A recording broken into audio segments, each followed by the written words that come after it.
Hola, buena tarde o buena noche a todas las personas que se están conectando. Bienvenidos a una conferencia más del proyecto Ciencias Psicodélicas. Hoy tenemos a una gran invitada, Emma Rodríguez.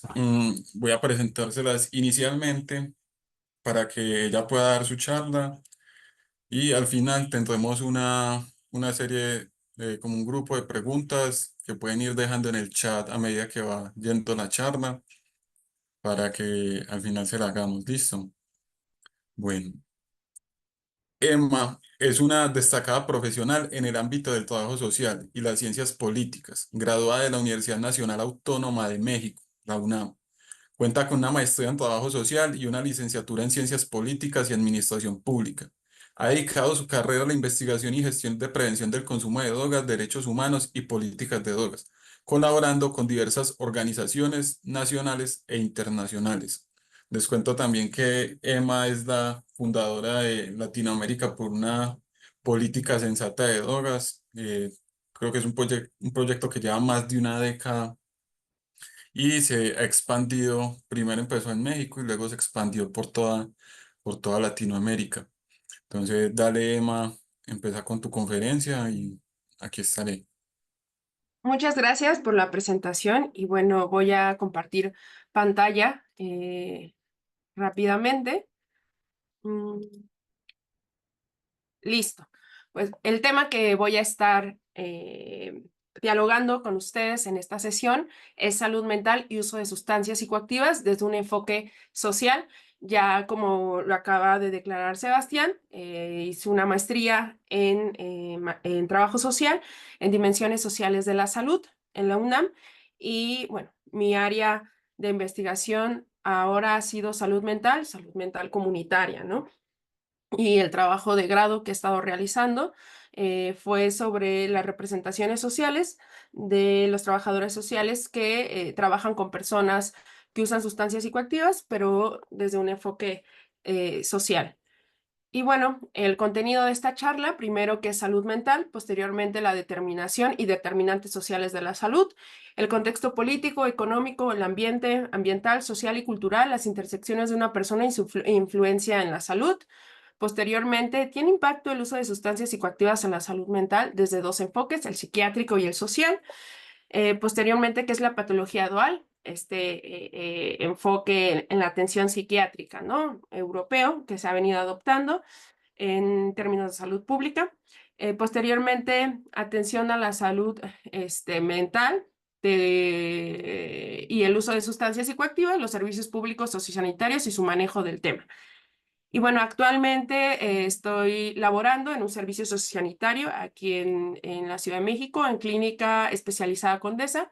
Es una clínica que trabajamos con las personas VIH positivas, personas que viven y sobreviven en la calle, personas de la comunidad LGBT, mujeres, personas privadas de la libertad, etcétera. Entonces, una es clínica especializada y tenemos un área en la cual estoy, que es reducción de riesgos y daños.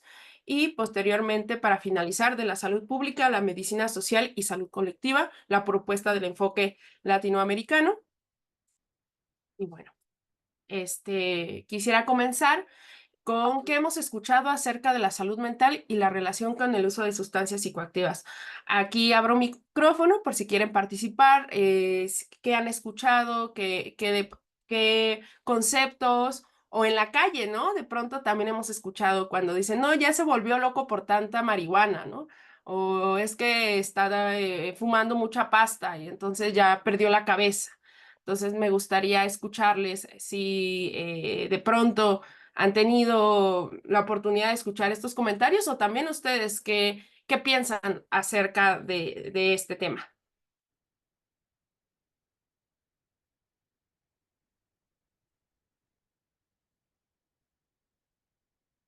Nicolás Fernández.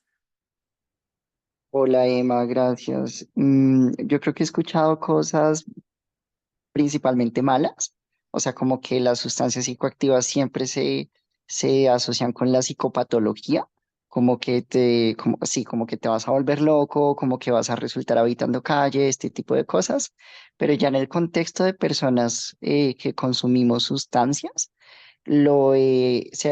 escucho que es asociado a lo opuesto, ¿sabes? O sea, como que las sustancias han llegado a revelarte cosas, tal vez un poco más trascendentales, un poco más espirituales, y eso incluso ha favorecido tu salud mental. Tengo como esos dos, pero es minoritario, o sea, como solo entre, obviamente, quienes estamos, pues, en el contexto del consumo, ¿no? Y no necesariamente en el consumo problemático. Ya. Ok, muchas gracias. ¿Alguien más?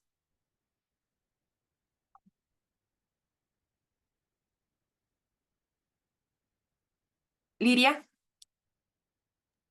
Hola, buenas tardes.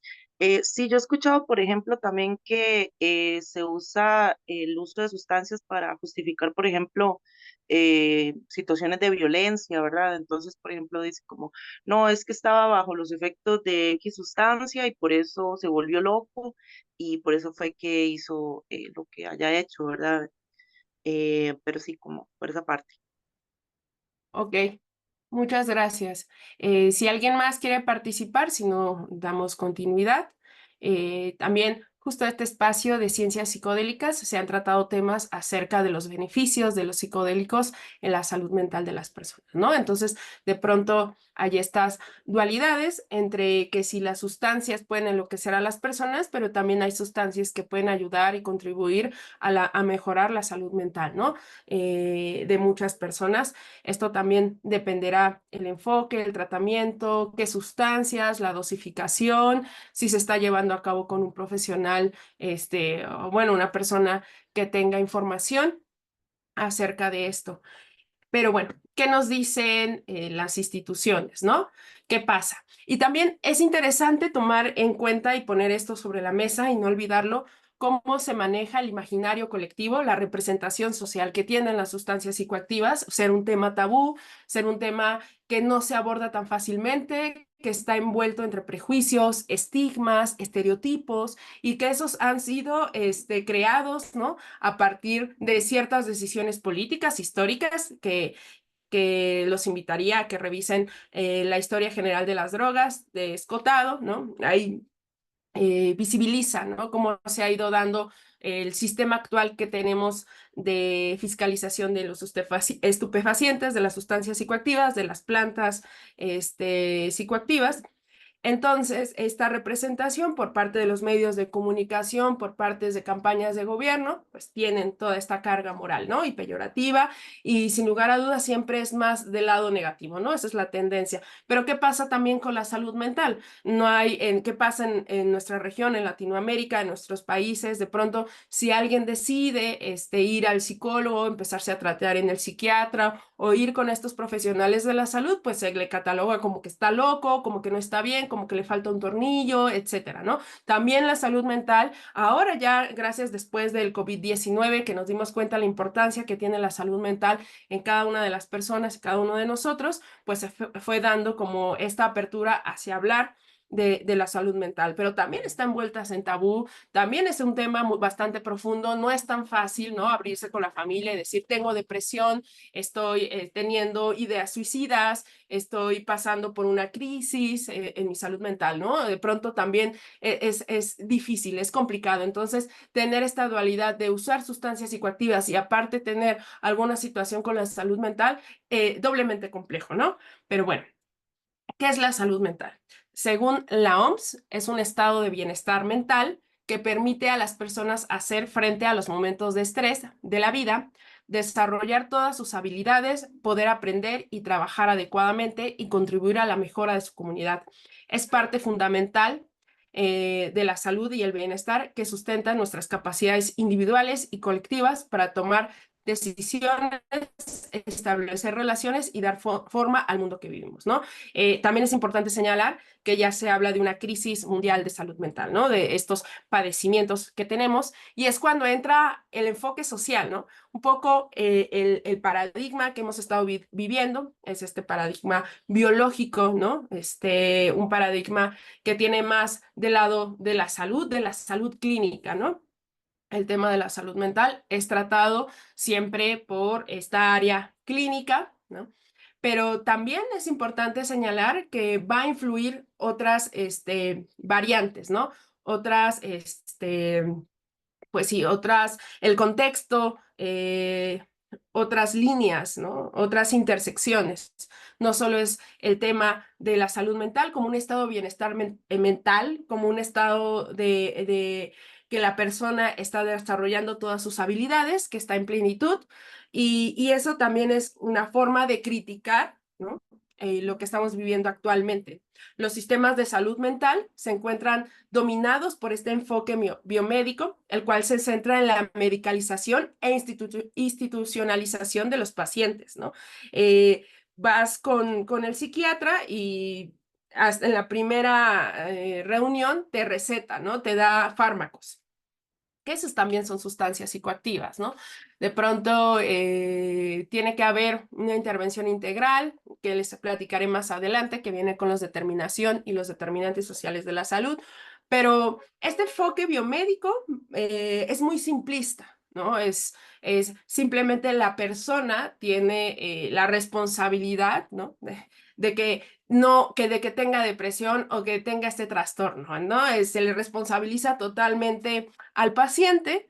Sin embargo, este sistema, ¿no? Prioriza los diagnósticos en trastornos mentales, la prescripción de psicofármacos y el ingreso a instituciones psiquiátricas. Ojo, no estoy diciendo que tienen que desaparecer estas instituciones psiquiátricas, son necesarias. Hay momentos en los cuales sí se necesita una intervención, que la persona esté monitoreada 24 horas al día, ¿no?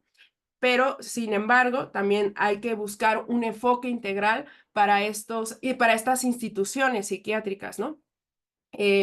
Esta perspectiva que se tiene actualmente y que impera, ¿no? Lastimosamente en la región de Latinoamérica y en muchos países de Occidente y de Norteamérica, pues trae consecuencias negativas, ya que tiende a patologizar y las reacciones y expresiones ante las desigualdades sociales, ¿no? De pronto, cuando una persona expresa que está inconforme en su trabajo por las altas horas, que le está generando estrés, que de pronto no está durmiendo las horas necesarias, es que, bueno, ve con el psiquiatra o ve a revisarte porque no estás bien tú. No es que la empresa esté mal y porque te está sobreexplotando y porque de pronto estás teniendo una carga laboral excesiva y eso te está llevando a un burnout. No es culpa de la empresa, es culpa de ti que no estás teniendo las herramientas necesarias para hacerle frente a toda esta carga de trabajo, y entonces de pronto hasta las empresas han implementado este coaching laboral, ¿no? Superación personal, pero es para que los empleados y las empleadas acepten, ¿no? Esta sobreexplotación. Y bueno, también es importante decir que este enfoque incrementa el control social. De pronto también, ¿no? Estas formas de medicalización, ¿no? Y un poco calmar, ¿no? Estas protestas que se tienen, ¿no? ¿Y cómo lo haces? Pues controlando a las personas, sobre todo a los grupos más vulnerados, ¿no? Y entonces lo que haces es tener como este control, ¿no? A las personas que de pronto no están de acuerdo con el sistema, es que no están muy cuerdos, es que están locos, ¿no? Y entonces hay que como ponerlos, ¿no?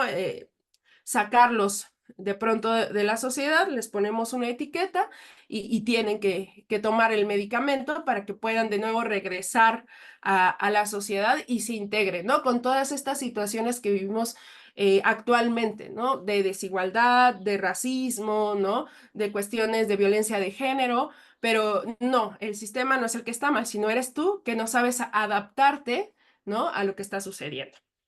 Y eso también, ¿no? Agrava la violación a derechos humanos, especialmente, como les decía, aquellos grupos y poblaciones que históricamente han sido desfavorecidos, como las personas con discapacidad, las mujeres, las niñas, los niños, los adolescentes y las personas mayores, y también las personas que usamos sustancias psicoactivas, ¿no?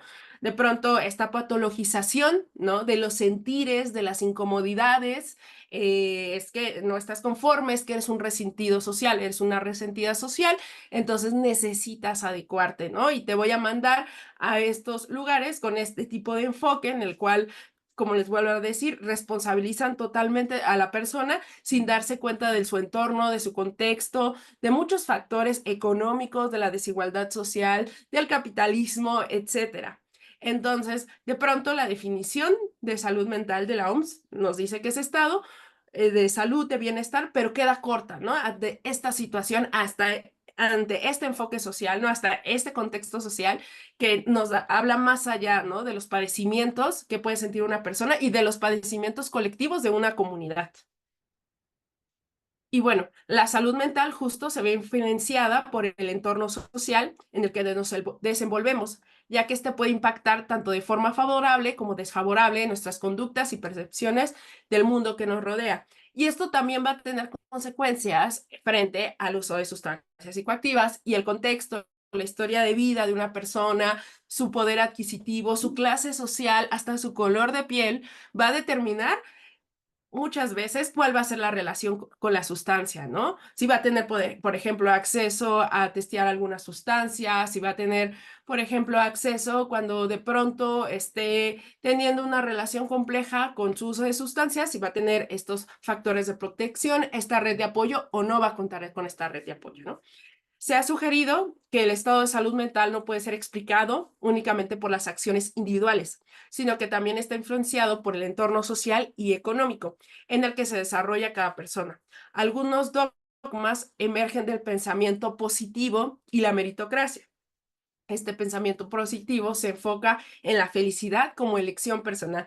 Es decir, cuando veo como estos posts del coaching o en general personas, ¿no? De yo elijo ser feliz o yo elijo echarle ganas a la vida, ¿no? O todo lo que tengo es gracias a mi esfuerzo, que eso es la meritocracia, ¿no? El que es pobre es porque quiere, ¿no? Las personas tenemos el futuro en nuestras manos o tú tienes todo para ser quien tú quieres ser, ¿no? Esos pensamientos positivos que siempre como cada día es un nuevo comienzo para mí y cosas así. Y bueno, también es importante reconocer, ¿no? Y bueno, esto como que oculta, ¿no? Las barreras sociales como oportunidades para el crecimiento personal, es decir, el capitalismo ha incursionado en el ámbito de las emociones para potenciar el máximo rendimiento de cada individuo, al mismo tiempo que invisibiliza y refuerza la desigualdad social. Esto que les platicaba de las empresas que han implementado y también en algunas instituciones de gobierno, invitar a estas personas, ¿no? Que de pronto también luego salen en TikTok o en estas redes sociales que te dicen que tú eres un empresario, porque tu medio de producción es tu tiempo, ¿no? Que tú eres empresario porque tú posees tu fuerza de trabajo para negociar, etcétera. O sea, cosas que realmente no, pues no son reales, ¿no? En esta desigualdad social es mentira, ¿no? Las personas que, por ejemplo, viven en la periferia de una ciudad y tienen que trasladarse más de 2 horas hacia su trabajo, ¿no?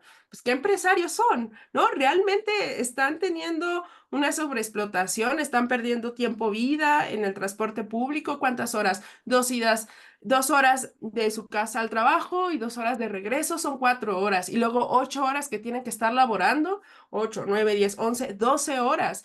Y el día tiene 24 horas. Entonces, ¿a qué llegan, no? Cansados, tienen que hacer todavía labores en la casa, si tienen hijos, hijes, etcétera, ¿no? Entonces, realmente el tema de la salud mental hay que verlo con esta lupa social, ¿no? Con las teorías sociales que tenemos y es cuando entran no solo las disciplinas, este enfoque biomédico, ¿no? Psiquiatría, psicología, sino también entra, ¿no? La antropología social, ¿no? Las antropologías, ¿no? Porque también la antropología física entran, sociología, trabajo social, ¿no? Ciencias políticas, es cuando tienen que entrar, ¿no? Las ciencias sociales a ver, a complejizar qué está pasando, ¿no? Porque hay un incremento en el tema de enfermedades y trastornos que tienen que ver con la salud mental. Y bueno, tanto los discursos mencionados, como en la meritocracia, como es este pensamiento positivo, omite la influencia de factores sociales, políticos, económicos o culturales en el desarrollo completo de las personas. En su lugar se centran en las competencias y la individualización, estableciendo estándares imposibles y ofreciendo estímulos inspiradores para mantener una imagen de salud, adaptación y normalidad.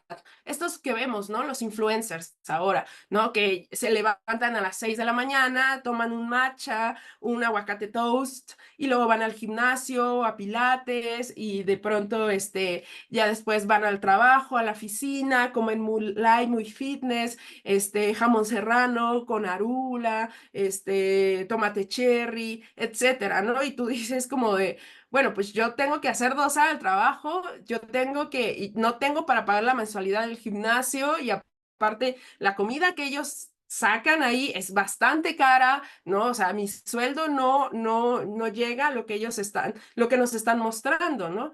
Y entonces hasta rematan como diciendo que tú tienes la culpa de que vivas en una zona precaria, que no tengas servicios públicos de salud, etcétera, que tus hijos tengan que acudir a escuelas de gobierno, entonces tú tienes la culpa porque no te esfuerzas lo máximo, ¿no?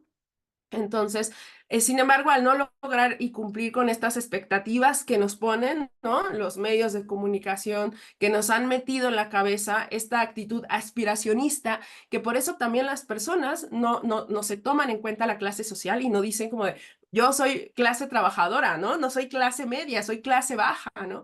Y entonces de pronto hay como espejismos, ¿no? De que realmente una clase aspiracionista, yo puedo obtener esto y el otro, etcétera. Y esto también afecta a la salud mental, por supuesto, ¿no? Las personas experimentan sentimientos de frustración, ansiedad y culpa a sí mismos. Quienes toman decisiones contrarias, es decir, que tú dices, yo no voy a estar siguiendo los cánones establecidos, yo no voy a estar escuchando o no voy a pagar tanto dinero por un concierto de unas horas y qué va a pasar con mi renta, ¿no? ¿Qué voy a pasar conmigo? O sea, si no puedo hacerlo, ¿no? O sea, o de pronto esto y el otro, que de pronto es como también como los precios tan excesivos por un espectáculo público, no público, un espectáculo privado, pero los precios de pronto son muy excesivos. O sea, eso también, ¿no? Eso es lucrar también con las ganas de las personas de divertirse. Y bueno, si tomas una decisión contraria y estás como del lado más crítico, ¿no? A la funcionalidad de indiferencia y la felicidad y obediencia enfrente de los sistemas de dominación, se les etiqueta psiquiátricamente, es decir, estás loco, eres raro, ¿no? O sea, ¿cómo no puede ser posible que no hayas comprado tu cinturón Gucci? O ¿por qué no traes pantalones de marca, ¿no? O ¿por qué de pronto, no sé, no estás viendo o no compraste el último disco de Peso Pluma, etcétera? O sea, como que de pronto esta persona que no está siguiendo las normas establecidas es raro, es rara y como que no cuadra. Y obviamente eso también va a tener afectaciones a la salud mental, ¿no? Entonces, teniendo en cuenta esto, no solo se reduce la salud mental a algo individual, no es solamente la búsqueda del bienestar y el desarrollo, ¿no? De nuestras capacidades en plenitud y bienestar, sino que obviamente va a influir el contexto, obviamente va a influir nuestra historia de vida, obviamente va a influir nuestro género, lastimosamente va a influir nuestra preferencia sexual, lastimosamente va a influir nuestro color de piel, lastimosamente va a influir hasta nuestro nivel educativo, va a influir obviamente nuestro nivel, nuestro capital cultural, nuestro capital económico, todas las intersecciones que nos entrecruzan nos va a influir en cómo vamos a manejar nuestra salud mental. Si pronto eres una persona usuaria de sustancias, ¿no? Y entonces eres estigmatizado, discriminado, en tu trabajo te han corrido porque te hicieron un antidoping sorpresa y vieron que diste positivo, entonces te quedas sin trabajo, toda esa presión que genera, ese rechazo que genera, obviamente se va a ver afectada tu salud mental. Y bueno, teniendo en cuenta que no solo es esta cuestión de trastornos, esquizofrenia, ansiedad, ¿qué es lo que los genera? Pues ahí vienen la determinación y los determinantes sociales de la salud. ¿Cómo influyen, no? Y bueno, ¿pero qué son también? La determinación social del proceso salud-enfermedad es abordada desde la perspectiva de la epidemiología crítica latinoamericana. Es importante recalcar que este enfoque viene de discusiones que se gestaron en países como Latinoamérica, haciendo crítica, ya lo diré más adelante, a la salud pública, porque es irreal que tengamos en nuestros países salud pública. No hay cobertura, no es público, es mentira. Las personas no todas tenemos acceso a la salud pública, entonces no se puede hablar de un enfoque de salud pública. Bueno, siguiendo esta línea, más adelante lo voy a explicar. Según esta postura, la salud de enfermedad se entiende como un proceso de condicionado social e históricamente en el que se relacionan distintos componentes en tres dominios de la realidad, ¿no? El global, el particular y el singular, porque eso también es muy importante, ¿no? Las decisiones que se gestan a nivel internacional afectan a los países, afectan a las comunidades y afectan a las personas. Por ejemplo, lo que estamos viendo ahorita con la guerra que estamos teniendo y las distintas guerras que hemos estado teniendo son bastante complejas y como las personas que viven en Palestina están no solo teniendo cuestiones de repercusión a su salud mental, que eso es obvio, sino también el impacto que está generando y las pérdidas humanas que están generando. Entonces, obviamente Palestina libre. Y hay muchas situaciones que por cuestiones políticas, económicas y de poder, ¿no? Lo que menos les importa son la salud de las personas y menos la salud mental.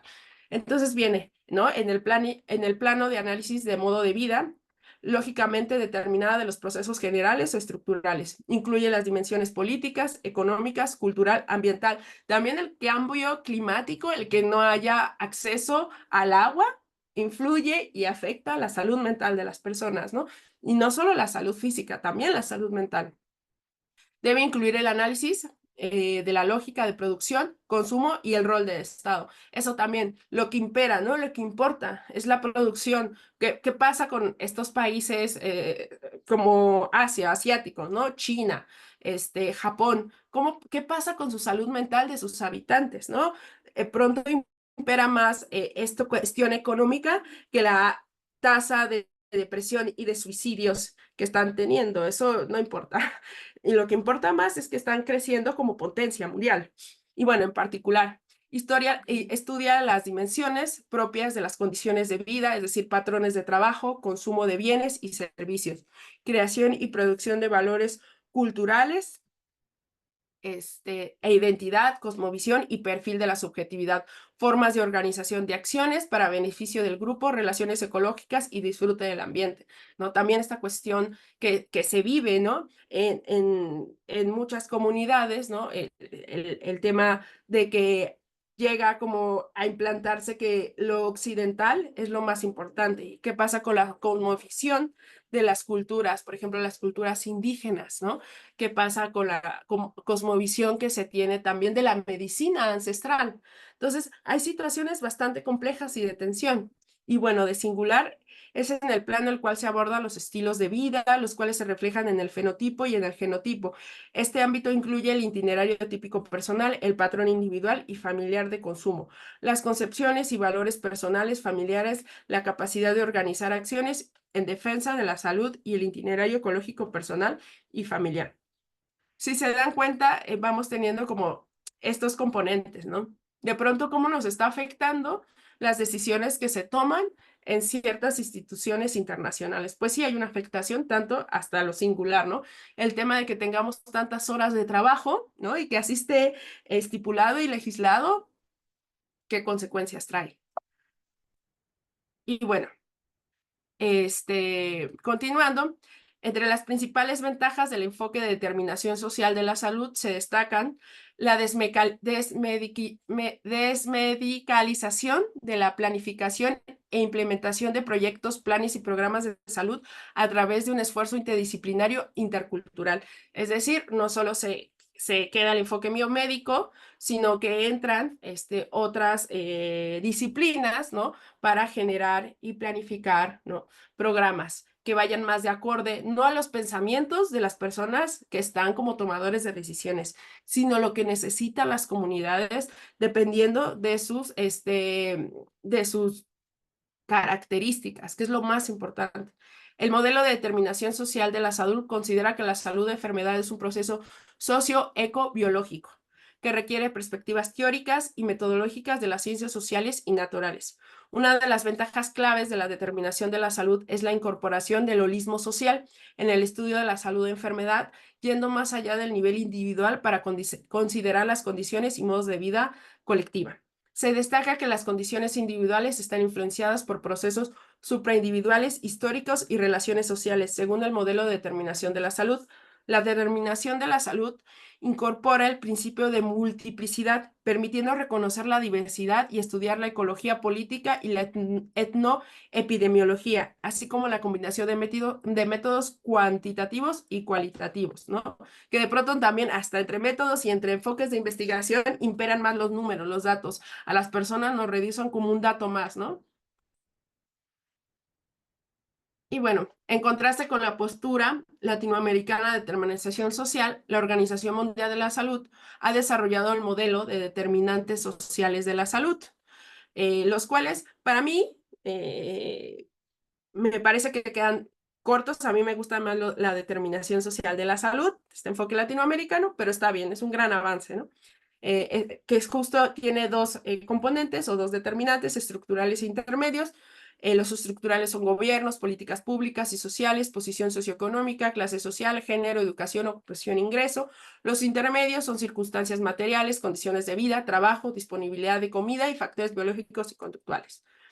Y bueno, ya después que les di como toda esta introducción tremenda sobre la salud mental, vista desde un enfoque social, vista desde la determinación social y de los determinantes sociales, ¿tiene impacto el uso de sustancias psicoactivas en la salud mental? ¿Cuál es el impacto? Ya nos decían en un principio que de pronto han escuchado que el uso de sustancias psicoactivas pues atrofia la salud mental de las personas, y otras personas dicen los beneficios que puede traer a la salud el uso de sustancias psicoactivas. Pues bueno, un amplio sector de la sociedad se preocupa principalmente por el impacto negativo que el consumo de sustancias puede tener en la salud mental. No obstante, es fundamental cuestionarse si la evidencia que respalda dicho impacto negativo en la salud mental es concluyente, o por el contrario, si esta dimensión del bienestar humano está relacionada con otros procesos y no exclusivamente con el consumo. Si la estigmatización y la criminalización del consumo tiene efectos a la salud mental de quienes consumen. Esto también es muy importante, lamentablemente, porque las sustancias psicoactivas, la mayoría de ellas, son sustancias ilegalizadas. De pronto no se pueden hacer ejercicios de investigación para ver cómo el impacto. Siempre escuchamos los medios de comunicación revisando algunas investigaciones, siempre alzan este impacto negativo que tienen, ¿no? Y también es importante reconocer que hay investigaciones que pueden ser tendenciosas. Recordemos que hay organismos internacionales que financian estas investigaciones y que de pronto también hay un sesgo del por qué quieren que sean estos resultados de esta manera, ¿o no? Por qué quiere que se hable de esta manera. Y ahí viene la ética del investigador, ahí viene la ética de la persona que está generando esta intervención con distintas poblaciones, de sistematizar la información desde lo más objetivo que se pueda, pero obvio, yo sé que es difícil porque somos sujetos y suele ser subjetiva la investigación, pero sí teniendo en claro y en cuenta esta vigilancia epistemológica, ¿no? Teniendo en cuenta la epistemología crítica, teniendo en cuenta también esta responsabilidad social y sumamente la ética, ¿no? Entonces, para mí, no hay como una evidencia clara de la relación que pueda tener, ¿no? A mí me parece que justo va a influir si una persona desarrolla una relación problemática con una sustancia, influye su contexto, su historia de vida, influye también si tiene alguna situación traumática que vivió en la infancia o ha vivido. Influye también, por ejemplo, su género, su color de piel. Va a influir muchos factores más allá que la propia sustancia, ¿no? La relación que se pueda tener con las sustancias psicoactivas va a estar determinada por esta determinación social y por los determinantes sociales de la salud, que ya lo vimos, ¿no? O sea, que una persona pueda usar cierta sustancia psicoactiva y que no desarrolle una relación problemática o compleja con una sustancia, tiene que ver porque tiene factores de protección fuertes, porque tiene una red de apoyo, ¿no? Y que realmente la sustancia la usa para un disfrute, ¿no? Y eso también es tomarlo en cuenta, porque también también hay sustancias y hay que reconocerlo. Y lamentablemente por este paradigma prohibicionista que tenemos punitivista, no podemos explorar otras sustancias, ¿no? En Estados Unidos y en otros países de Europa ya han trabajado con, por ejemplo, MDMA, psilocibina, LSD, para ver los efectos que tiene en la salud mental de manera positiva, ¿no? Yo he sido una persona que ha usado microdosis de psilocibina para mejorar su salud mental, ¿no? Y pues a mí me ha ido bastante bien, pero obvio voy al psicólogo, tengo el tratamiento con un amigo que se llama Gerson, que él es muy bueno en la investigación con hongos psilocibe, los cultiva, él hace las dosis dependiendo de tu peso, etcétera, ¿no? Muchas cosas que se tienen que tomar en cuenta. Pero yo sé y estoy consciente que la mayoría de la población no tiene acceso y a este tipo de tratamientos, ¿no? Con psicodélicos, con plantas enteógenas porque pues hay todo un tabú y no ha habido oportunidad, ¿no? De hacer grandes investigaciones en Latinoamérica. Y de pronto sí hay también, pero se cierra, ¿no? Esta corriente biomédica clásica en la cual no, eso está muy mal, no podemos utilizarlo, pero ya hay evidencia, ¿no? Entonces, hay situaciones también bastante complejas o, por ejemplo, personas que llegan súper estresados del trabajo y en lugar de tomarse una cerveza o una copa de vino, prefieren fumarse un porro, ¿no? Y eso los relaja y pueden, no sé, ver una película y se ríen bastante y eso también influye en su salud mental. Entonces, pero ¿qué pasa aquí? Depende de los contextos, ¿no? O sea, depende también si la persona pueda fumarse un porro en su casa, porque en su casa es legal, pero ¿qué pasa si no puede fumárselo en su casa y tiene que salir a la calle, ¿no?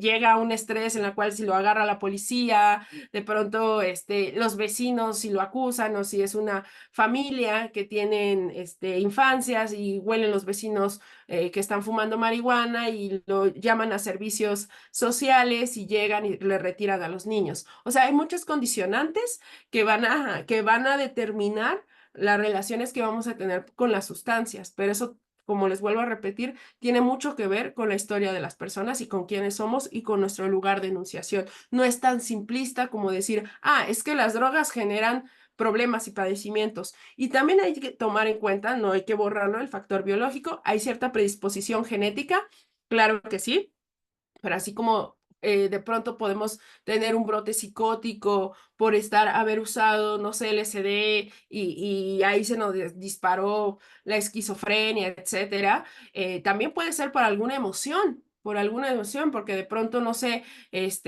por fin obtuvimos el título y esa gran emoción, ¡pum!, nos desconecta ahí la química cerebral y wow, ¿no? Tenemos un brote psicótico. Entonces, hay que tomar en cuenta muchos aspectos, obviamente, pero también uno de los aspectos muy importantes es el social, ¿no?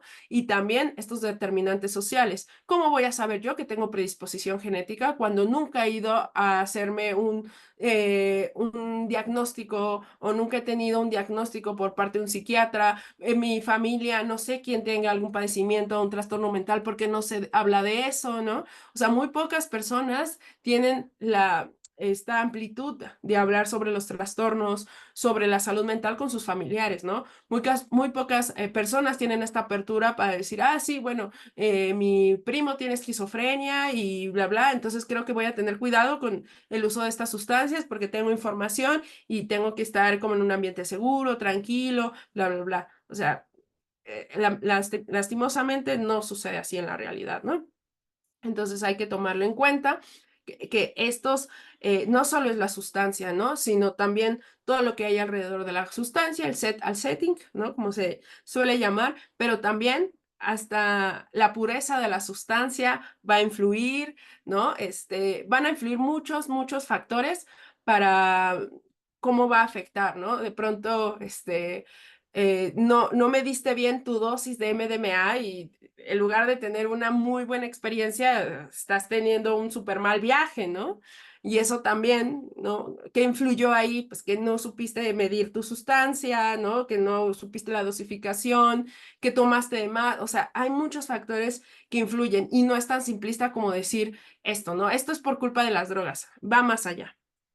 Y justo por eso entramos a qué es la patología dual, igual desde lo social, y bueno, la conexión entre el consumo de sustancias, pero yo pondría ahí, más que un consumo, una relación problemática con las sustancias, porque recordemos con datos oficiales que alrededor de un 10, un 15%, de 10 a 20%, más o menos ahora ya se habla como de un 17, 18%, de las personas que usan sustancias psicoactivas generan una relación problemática con estas sustancias. El otro porcentaje restante no genera una mala relación con las sustancias psicoactivas, ¿no? Y vuelvo a lo mismo, ¿no? ¿Qué pasa con estas personas que generan una mala relación con las sustancias psicoactivas, ¿no? Que de pronto, que con lo que dicen, te vas a quedar en la calle, vas a ser un habitante de calle por usar drogas. Y seguramente ha habido personas que han pasado por esto. Pero ¿qué es lo que pasa? ¿Por qué tienen una relación así con las sustancias? ¿Qué pasa que yo sí puedo usar cocaína y todo bien, ¿no? Y lo uso para las fiestas 2 veces al mes y me divierto y tengo mi trabajo estable, normal, ¿no? Soy funcional para la sociedad. Y de pronto, ¿qué pasa con mi amigo que no pudo dejar la cocaína y que luego se fue por la pasta base, por la piedra, por el bazuco y ahora justo perdió el trabajo, la familia lo echó de casa y ahora vive en la calle, ¿no? ¿Qué pasó con él? ¿Qué me diferencia? ¿No? Ya vimos que puede ser el contexto, obviamente, ¿no? Pero no sabemos qué hay detrás. Muy pocas personas hablamos de los traumas que tenemos, ¿no? Y eso es lo que viene con la conexión que hay entre una mala relación con las sustancias y los trastornos mentales, que es sumamente estrecha. El uso de drogas a menudo conduce a trastornos psiquiátricos y muchos individuos con problemas emocionales recurren a las drogas para aliviar ciertos estados emocionales. Es importante también decir que a menudo, ¿no? No quiere decir que el uso de sustancias conduzca a estos trastornos. En otras situaciones, los efectos tóxicos de las sustancias en el cuerpo son los responsables de trastornos como la intoxicación, el síndrome de abstinencia o el delirium, como ya lo habíamos hablado antes. Por último, la progresión de la dependencia misma con sus complicaciones físicas, psicológicas y sociales puede desembocar en trastornos mentales como la depresión. Pero realmente la patología dual, ahora como se está tomando en cuenta por profesionales de la salud, es que esta patología no ve solamente el uso de sustancias como un uso problemático, o sea, como las personas que tienen un uso problemático es por culpa de la sustancia. La patología dual es que, aparte de que tienen esta situación o este problema con su uso de sustancia, tienen un trastorno mental, ¿no? Que si fue antes o después de las sustancias psicoactivas, no sabemos, pero ahí está. Y entonces lo que a veces pasaba es que cuando se daba la intervención a una persona, se le quitaba el uso de sustancia y ya se pensaba que la persona estaba bien, estaba cool, pero realmente esa persona tenía otro trastorno mental que estaba siendo invisibilizado por el uso de sustancias, ¿no? Y eso es lo que también, una visión simplista que se ha tenido desde el área médica, que se ve solamente a la persona usuaria de sustancias y todos sus problemas son por usar sustancias, pero no se ve más allá, ¿no? No se ve su contexto, no se ve que perdió el trabajo, que tiene estrés, que está en depresión, etcétera. Solamente es que es un alcohólico, ¿no? Y entonces el doctor Glenn Doyle dice, no solamente tratamos la adicción, terminamos tratando depresión, ansiedad, estrés postraumático, soledad, ira, arrepentimientos, TDAH y otros padecimientos psiquiátricos no diagnosticados. Debemos darnos cuenta que la adicción fue la mejor opción que la persona tuvo para adaptarse. Eso también, el no complejizar qué pasa o por qué esta persona desarrolló un uso problemático y lo desencadenó en que perdiera su familia, su trabajo, sus hijos y todo lo que nos muestra en la televisión, es que no fue la sustancia, es que hay algo más que puede ser un tema de un trauma. Ahora en la clínica en la que he estado trabajando se ven muchos temas de abuso sexual en la infancia, muchos. Y que a raíz de ese evento traumático, a la persona al no tener esta ayuda, este acercamiento con profesionales de la salud, el violentador, la persona que abusó, está dentro de la familia y lo tiene que ver en cada reunión familiar, en las fiestas decembrinas, obviamente le genera un trastorno a la persona. Y el uso de sustancias, esta relación que ya tenía por no haber trabajado o no poder haber trabajado esa situación traumática de abuso sexual, de violación, y se combina con el uso de sustancias, es tremendo, ¿no? Entonces, no es tan simple, ¿no? No es tan simple y la patología dual es una apuesta a entender, ¿no? Que no el problema de las personas cuando están teniendo relaciones complejas con las sustancias, pues yo creo que no solo es como esta, no es la sustancia, yo creo y apuesto que es su entorno, su contexto y también trastornos mentales no diagnosticados y traumas no trabajados, ¿no? Y bueno, la atención a la salud mental en el uso de sustancias psicoactivas, ¿no? Los servicios públicos sociosanitarios y su manejo del tema. Aquí no puse información o gran información, se los voy a comentar, porque, bueno, ya hay bastante evidencia de cómo opera la salud pública, hay mucha retórica, ¿no? Platicaba con un compañero en la mañana, con Jorge, y me decía, ay, qué bonito está el programa de tal institución acerca de cómo abordar el uso de sustancias en la población LGBT, ¿no? Ojalá así fuera en la práctica. Ay, qué bonito está el manual de tal gobierno, el gobierno mexicano, en la atención a la salud mental en el uso de sustancias. Qué bonito, cuando lo lees dices, wow, ojalá que sí se llevara a la práctica, porque sabemos que en la práctica no sucede eso. En la práctica, lastimosamente, todavía la atención a la salud mental y el uso de sustancias psicoactivas, hay mucho estigma, mucha discriminación, patologización de los usuarios, hay doblemente estigmas. Si eres una persona que vive con VIH, si eres una mujer, si eres una persona de la diversidad sexual, si eres una persona indígena, si eres una persona afro, si eres una persona negra, si eres una persona migrante, si eres una persona pobre, etcétera, cada vez vas a estar más alejado de los servicios públicos de salud, ¿no? Y no digo que todos los profesionales, hay profesionales comprometidos y que tienen vocación, ¿no? Y responsabilidad social para atender a las personas y que continuamente están buscando, ¿no? También quitarse estas prejuicios lastimosamente que se van generando desde la carrera, ¿no? Desde que están en formación como psiquiatras, como psicólogos, como enfermeras, enfermeros,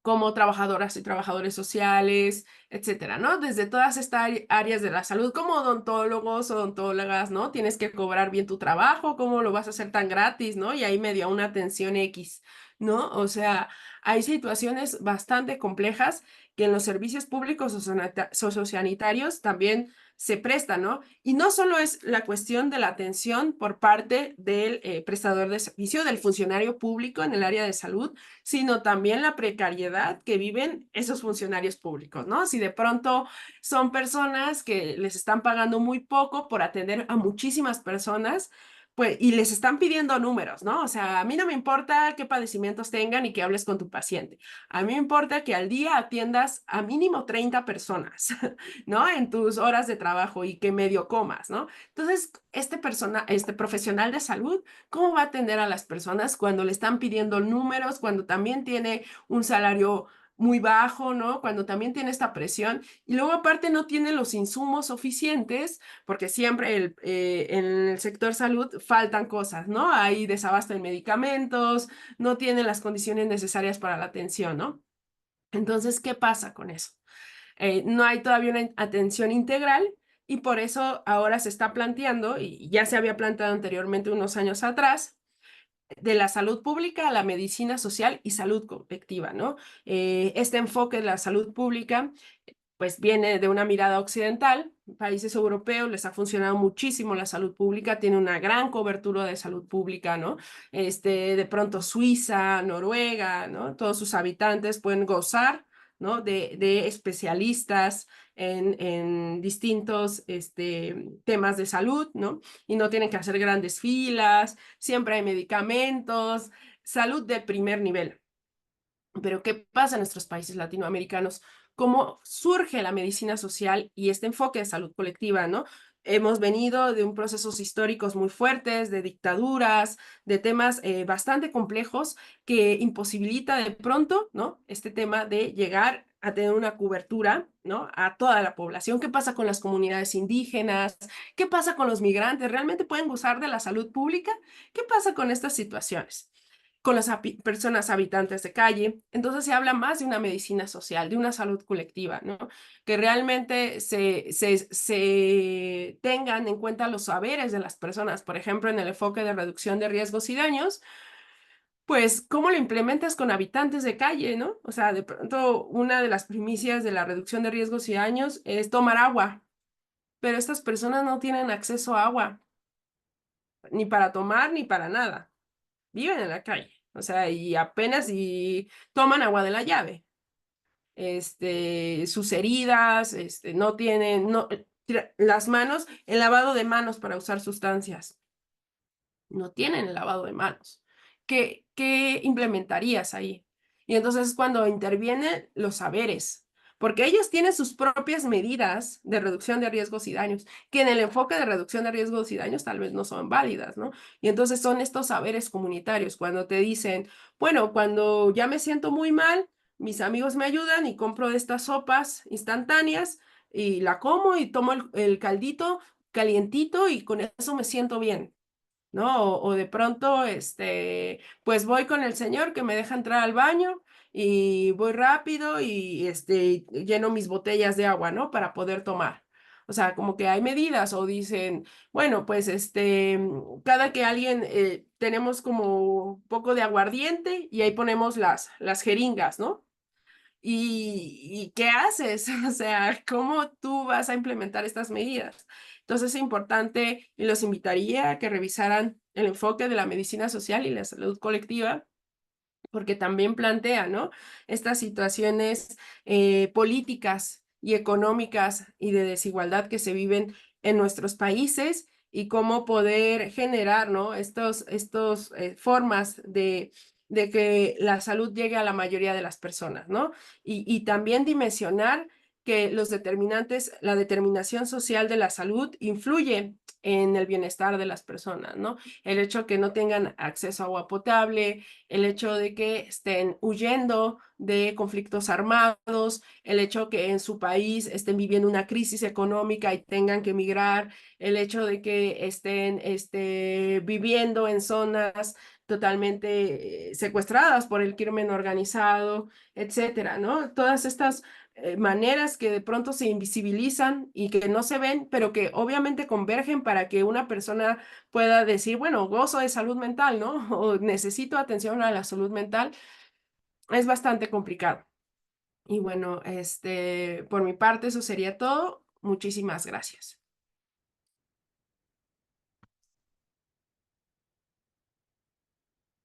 Emma, muchísimas gracias por la charla que nos diste. Abre como otros vertientes, además del uso terapéutico, del uso recreativo.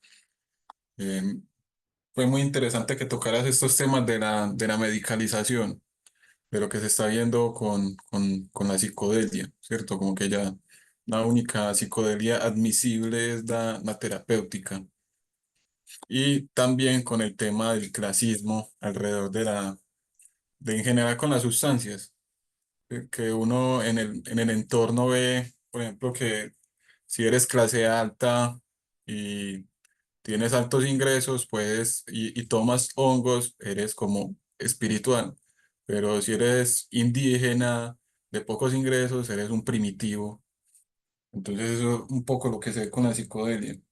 Yo quería preguntarte antes de si alguien más tiene alguna pregunta, es este aspecto de nosotros como profesionales, desde tu perspectiva, nosotros como profesionales, en el caso de ciencias psicodélicas que trabajamos desde la parte terapéutica, ¿cómo crees que debe ser llevado el discurso para que no suceda exactamente esto de la medicalización de la psicodelia? Que no entremos como a que la gente piense que simplemente porque hay un aspecto terapéutico, el resto de aspectos desaparecen del panorama.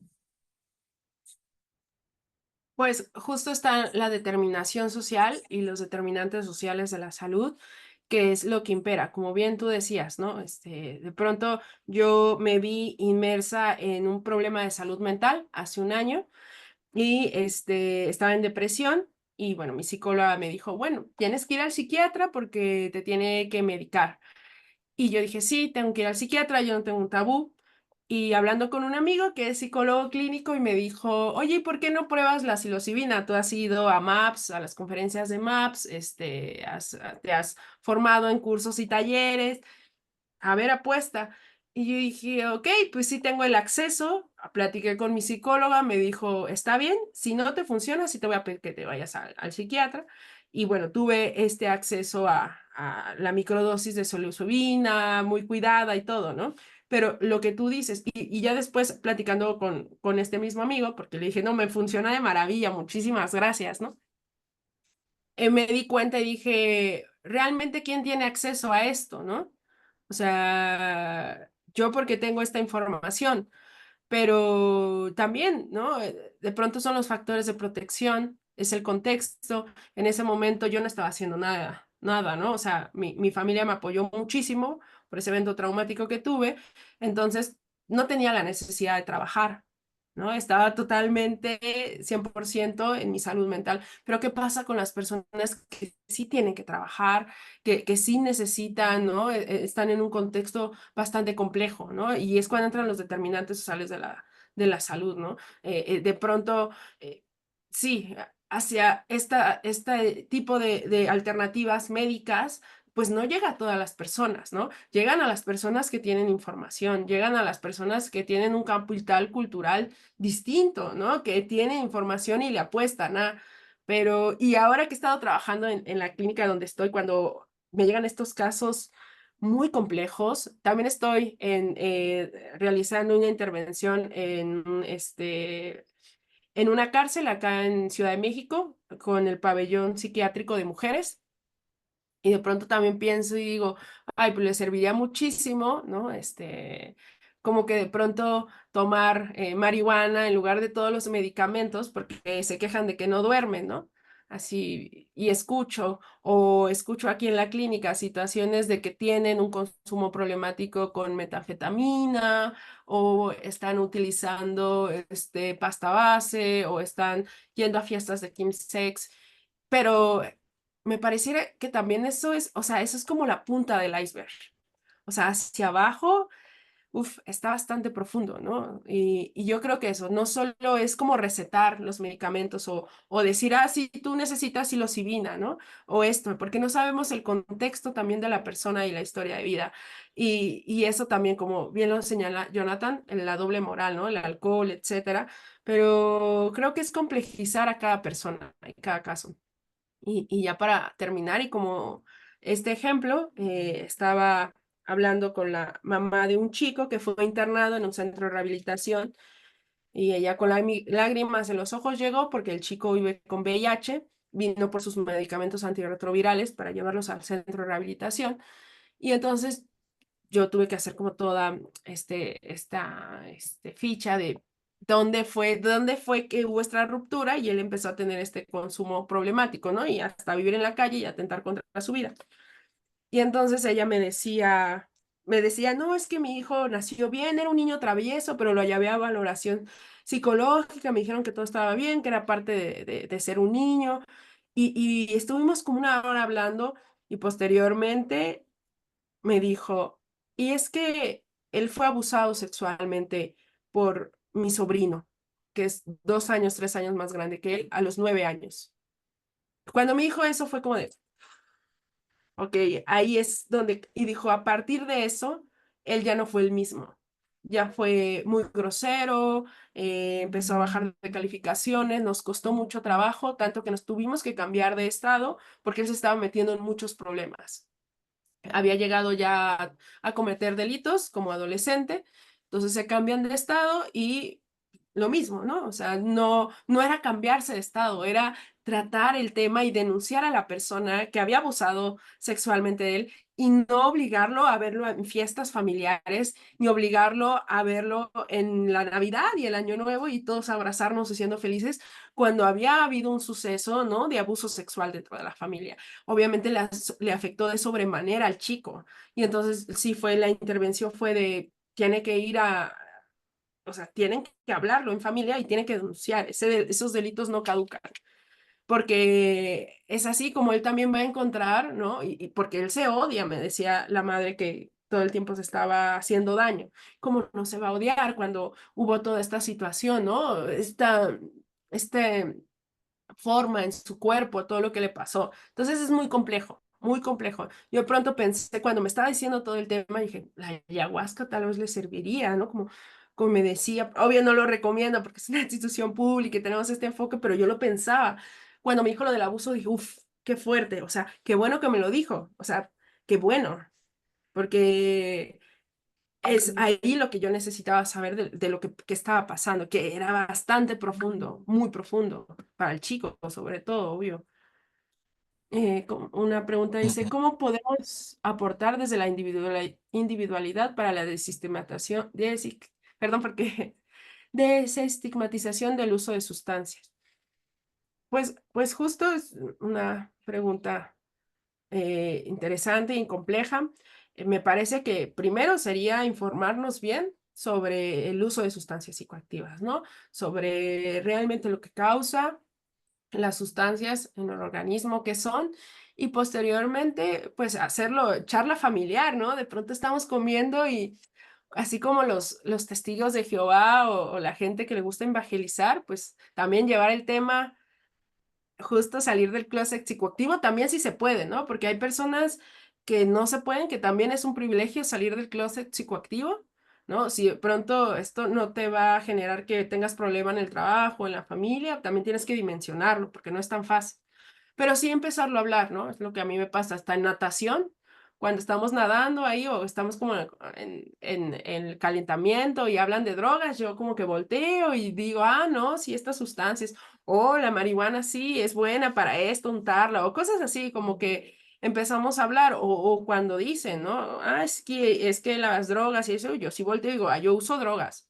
¿Qué quieren saber, no? Así como que, y de pronto se sorprenden, ¿no? Porque pues mi perfil no es como lo que se imaginan o el estereotipo, ¿no? Así, casi casi me revisan las muñecas para ver si no me inyecto, etcétera.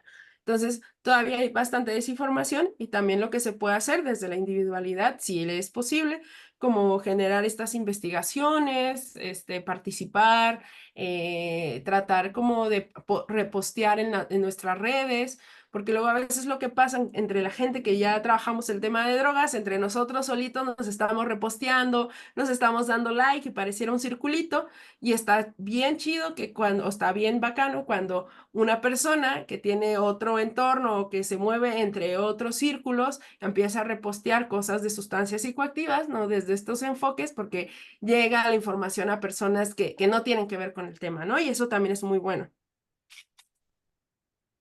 Ujú.